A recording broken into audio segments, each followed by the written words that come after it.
So the election's over. It's clear there'll be a change in government. I think maybe the first point is, unlike some of the elections or votes we've seen in other countries in the last 5 years, I don't think there's a big shock to financial markets here, but there certainly are things that matter. Economically, cost of living issues I think will continue to dominate the policy discussion in the short term, and if nothing else, the current period's reminded us why historically we learnt to fear inflation. It's a pretty wily kind of adversary when it starts to get going. The Labor Party also was the first one to argue for a review of the Reserve Bank of Australia. We expect to see more detail about what that might encompass as the year goes on, at the same time as the Reserve Bank is trying to close what is an unprecedented gap between current policy settings and probably where policy settings should be. There'll also be that focus on potentially some structural changes in the way monetary policy might operate in Australia. Beyond that, two issues I think of policy relevance that I'm probably thinking more about when I think about new government and what might change. One is around the labour market. The Labor government has argued for a higher increase in the minimum wage, likely to be more focused on distributional outcomes in the labour market and ensuring that what we're seeing in terms of a tight labour market is feeding through to some benefits for workers. That's certainly a shift in the experience of the last 15 years.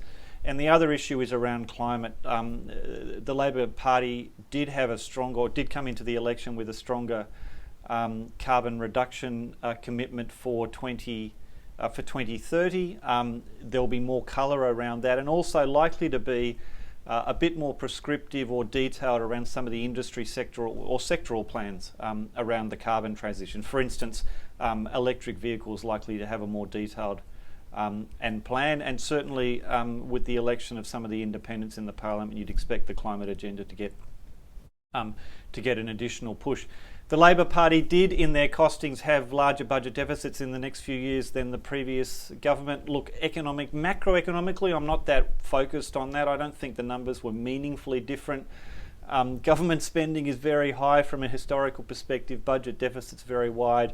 Whoever was going to win the election, that was going to remain the case at the same time as monetary policy is trying to wind things back. So an interesting combination we have there. Looking more broadly, it's clear that things have changed.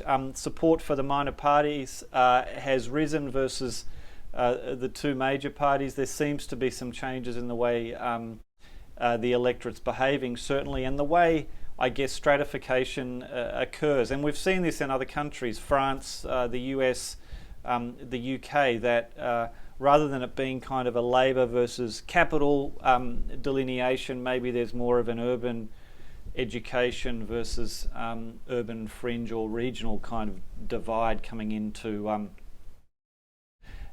the policy debate. I think whichever party in Australia, that's tended to, at least in this election, narrow the policy differences between the parties. In some other countries, you've seen it widen the policy differences. Whichever of the major parties was able to form government after this election, I think that would leave either of them at risk of a bit of policy pinata, being forced to respond to policy issues as they come, rather than dealing them with, having a set agenda that was very well formed. So I think we'll see that as an issue going forwards. I am, though, a little more optimistic on reform, I have to say. Not all reform, but certainly in the last 15 years, of course, it's been difficult to get to prosecute serious, I think, economic issues in Australia. The electorate has found that difficult to digest, but the economic equation is different today. When the main economic issue is insufficient demand, and there's already, I guess, companies lack pricing power, workers lack bargaining power, job insecurity is higher.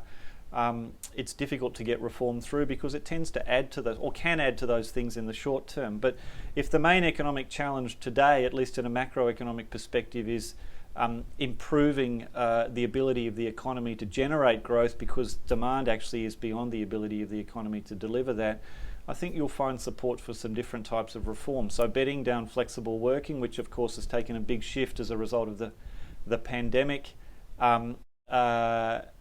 genuinely focusing on the national training system in Australia and getting the skills available in the labour market up, and also things like childcare, where we make a bit of a step shift in Australia and broadening access to genuinely affordable childcare, I think all those things will absolutely improve economic outcomes and social outcomes for that matter.